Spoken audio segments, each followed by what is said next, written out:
Bonjour à tous, bienvenue sur la chaîne du Sanglier Brestois. Aujourd'hui, une petite vidéo sur les Wenger en comparatif avec son homologue, les Delémont de chez Victorinox, suite à l'arrêt de production de Wenger en décembre 2013. La gamme est restée en évolution pour les côtes, mais avec les changements. Et pour le coup, je vais vous présenter le Wenger Forester. Ça va pas vous parler plus que ça, et vous vous dites Forester, c'est Victorinox à l'origine. Et en fait, non. Mais bon, on va revenir dessus après. Donc, il est décliné en trois versions: le Basic 9, le Classic 17 et le S17. Alors, tout ça, c'est des mots qui veulent pas dire grand-chose pour vous, je suppose.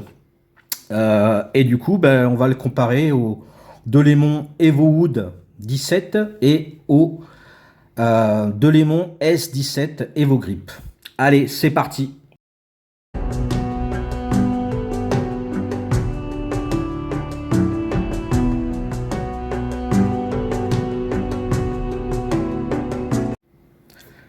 Nous revoilà. Donc voilà le fameux Forester de chez Wenger.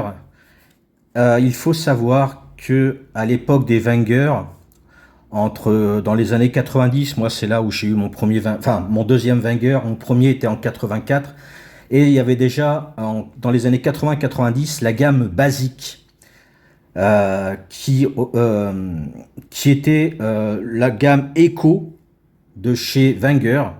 Et vous allez comprendre en quoi c'était la gamme Eco. Et quand on passait la gamme classique, on avait le classique avec un autre numéro. C'est-à-dire celui-ci, c'est le Basic 9. Et ceux-là, ce sont les classiques 17 pour celui-ci et le S17 pour celui-là.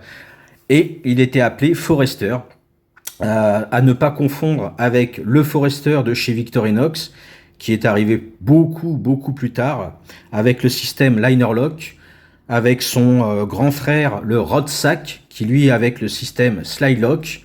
Donc ça, c'est le Forester de chez Victorinox, donc à ne pas le confondre. Il se rapprocherait beaucoup plus du Huntsman, voilà, en comparatif, voilà, le Huntsman que tout le monde connaît en 91. Ceux-ci font 85 mm. Euh, et en fait, le Forester, c'était avec le tire-bouchon, et son frère ou son cousin.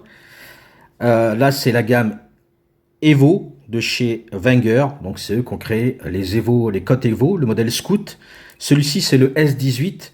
Et en fait, chez Wenger, celui-ci, donc qui a tout du Forester ou du Filmmaster, c'est ça. C'est le handyman, voilà, le bricoleur, tout simplement. À ne pas confondre avec le handyman de chez Victorinox, qui lui a beaucoup plus d'outils, est un 91, mais je l'ai déjà présenté. Si vous voulez le voir, il suffit de chercher un peu dans les playlists, modèle 91. Donc, on va commencer par les différences entre la gamme Eco. Alors la gamme Eco, elle a un blason qui est juste thermocollé, alors que ça c'est l'ancienne gamme euh, classique, et là il est incrusté à l'intérieur. Je ne sais pas si on voit, mais voilà, il est incrusté. Celui-ci c'est le modèle Scout, on va revenir de toute façon sur les détails, et en modèle sécurité. Voilà, c'est Wenger qui a inventé ce système-là. Celui-ci, comme j'en avais pas en rouge du classique 17, on peut voir la différence. Le logo est bien rouge, thermocollé mais plus petit. Et donc ils ont arrêté les incrustations, ce qui est bien dommage, pour faire un thermocollé plus petit, euh, positionné différemment, et avec la couleur rouge et blanche. Donc ça lui va très bien. Les nouvelles cotes qui avaient été faites suite au changement justement du classique, comme vous pouvez voir, on n'a pas inscrit Wenger dessus. Ils avaient inscrit sur les cotes Wenger, ce qui ne dérangeait pas. Et comme vous pouvez voir, je m'étais trompé en fait. Je vous disais qu'il y avait un décalage au niveau des cotes, mais c'était sur la gamme Evo. Comme vous pouvez voir sur la gamme classique, les cotes sont à fleur des ressorts. Donc autant pour moi, mais j'en avais pas sorti depuis très longtemps. Et les derniers que j'avais sortis, c'était des évolutions. Même si j'avais fait une vidéo sur le classique 67, ça ne m'était pas venu à l'esprit de voir que justement... hop là. Oui, petite tachounette, mais c'est pas grave. Voilà. Donc les cotes Evo, la différence, là elles sont à fleurs, et là elles incrustent cette petite plaquette qui sert à maintenir le couteau. Voilà la différence. Donc le S18, on n'en a pas besoin. Et donc le classique n'avait pas de Bruxelles ni de cure-dent. Donc de cure-dent ni de Bruxelles. Ça, c'était dans les années 80, début 90, à la place de mettre un anneau.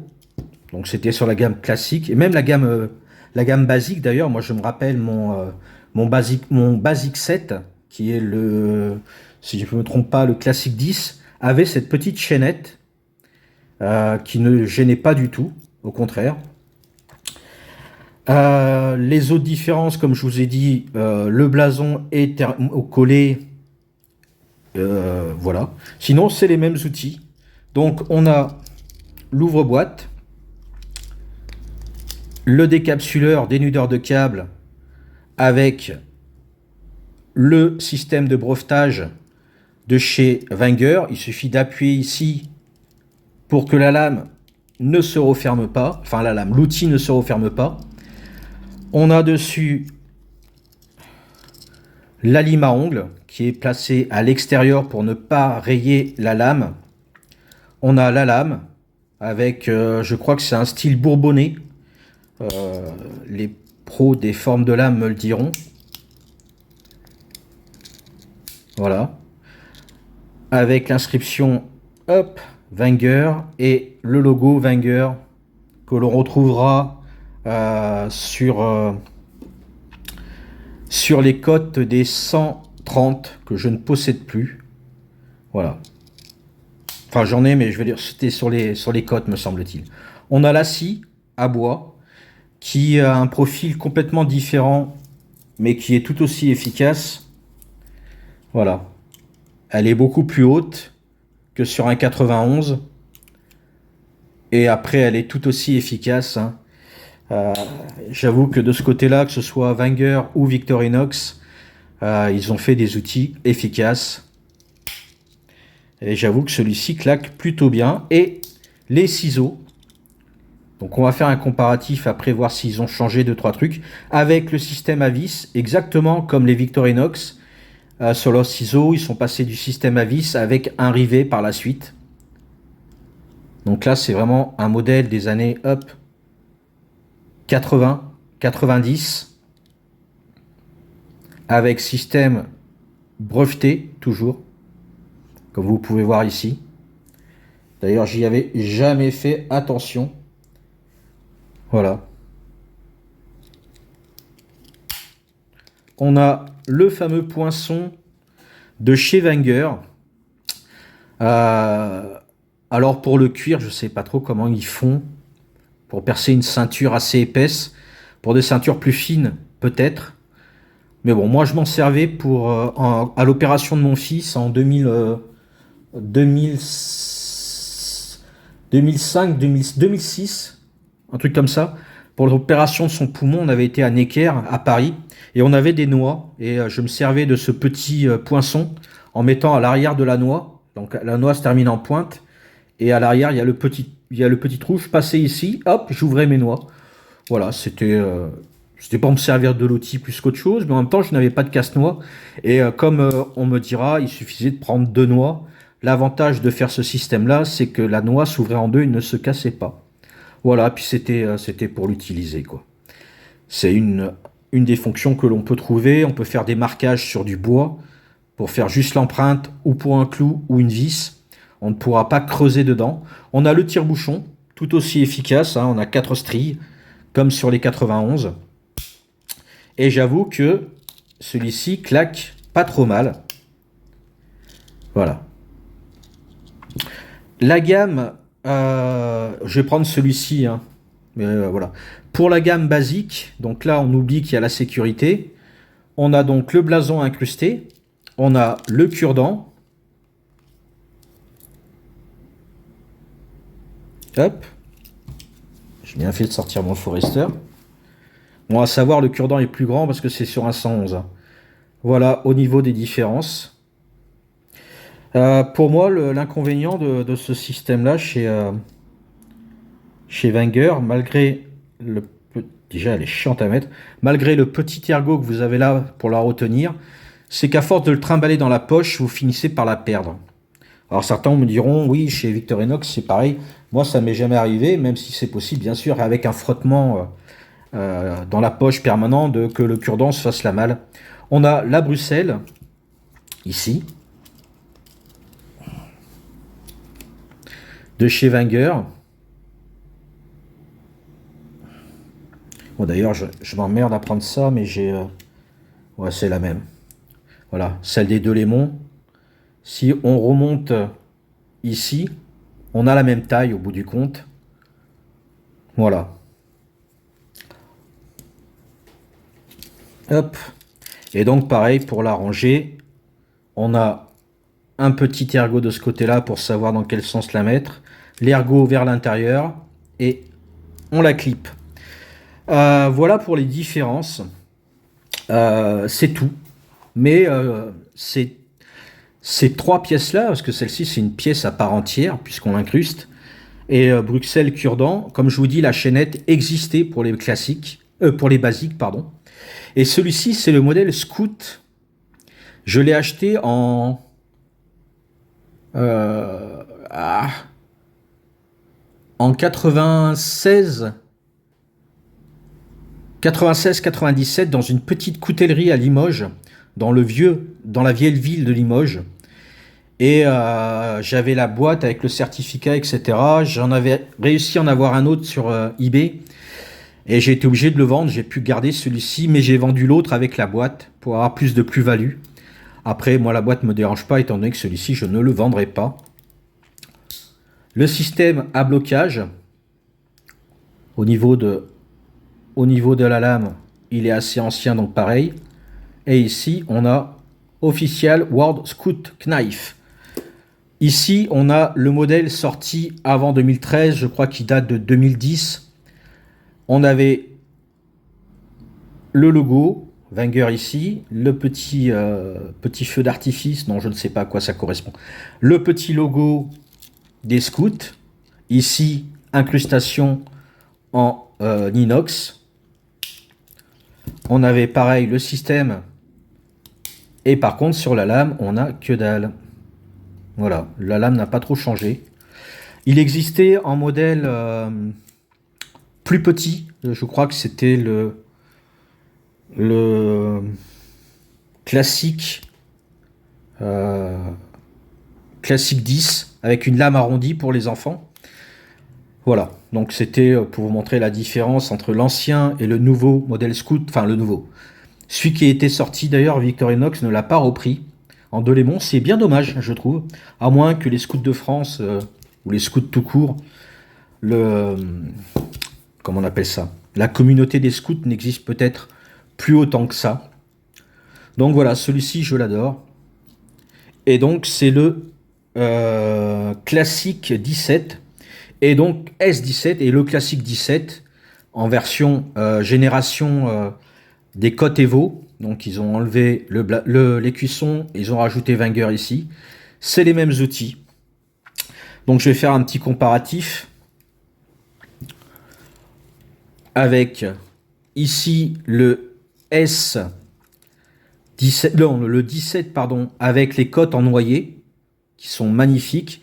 Et j'ai sorti le Huntsman en noyer pour vous montrer que, au bout du compte, que ce soit Wenger ou Victorinox, on a des bois vraiment différents à chaque fois au niveau du veinage ou autre. Ce qui est normal, vous allez me dire, mais voilà.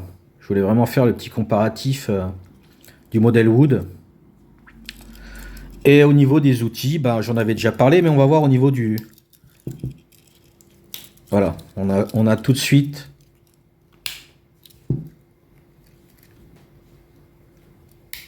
Voilà. Victorinox a rajouté sa patte sur les ressorts. Voilà. Ça, c'est... Bon, j'en ai déjà parlé, hein, c'est le premier outil. D'ailleurs, comme vous pouvez voir, hop, la scie à bois dépasse beaucoup plus. Alors ici, c'est parce qu'on a une cote qui monte plus haut, mais... Ah, j'adore écouter ce petit bruit.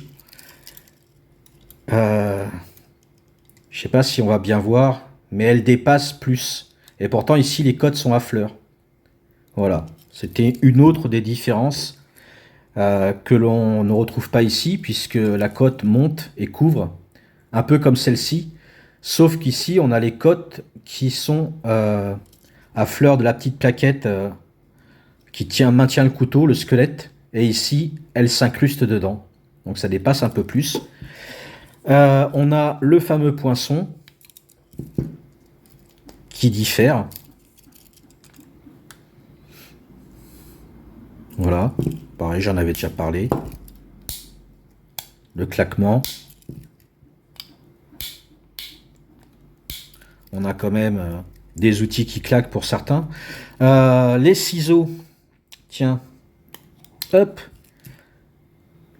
Alors, comme vous pouvez voir, le gravage pour système déposé a été enlevé. On n'a plus la vis. On a une sorte de rivet. Donc, comme vous pouvez voir, hop.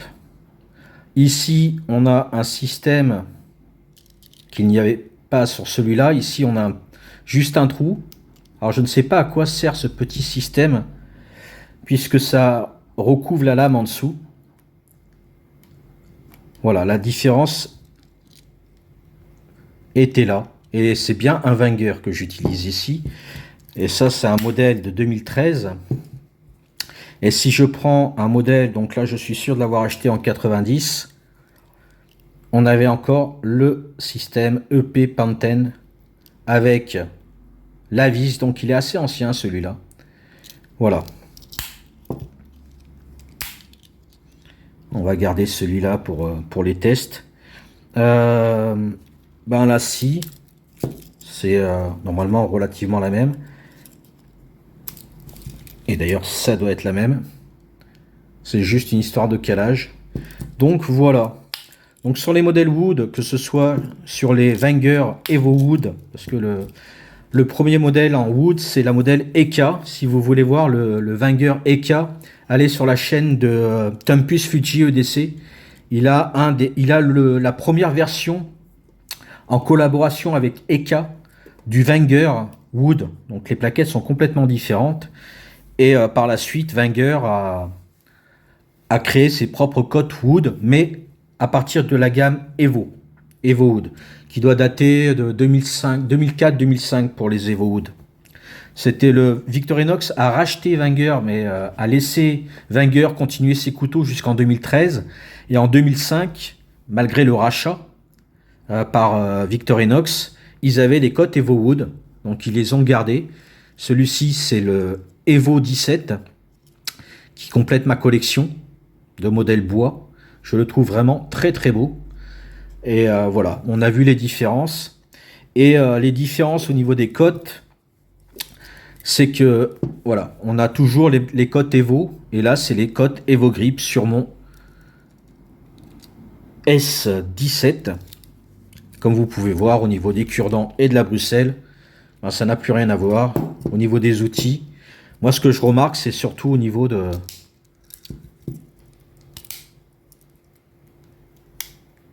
Alors, on m'a fait la réflexion, il ne faut pas claquer les lames. On a un maintien de ressort de lame. Quand on ne sait pas, on ne vient pas agresser les autres. Si je me permets de claquer les lames de mes couteaux suisses, c'est parce que on a quelque chose qui vient retenir la lame. Elle ne vient pas buter de suite. Donc quand on le claque, il y a un système qui retient. Et du coup, voilà. J'irai pas forcément plus loin. On est déjà à 18 minutes. Voilà. C'était pour vous présenter le Forester de chez Wenger et en comparatif avec le S17 et le 17 Wood, Evo Wood. Non, ça c'est le Huntsman. Voilà. Voilà. Sur ce, vidéo beaucoup trop longue, je vous dis bisous. Je vous dis Kenavo et n'oubliez pas, je vous aime putain.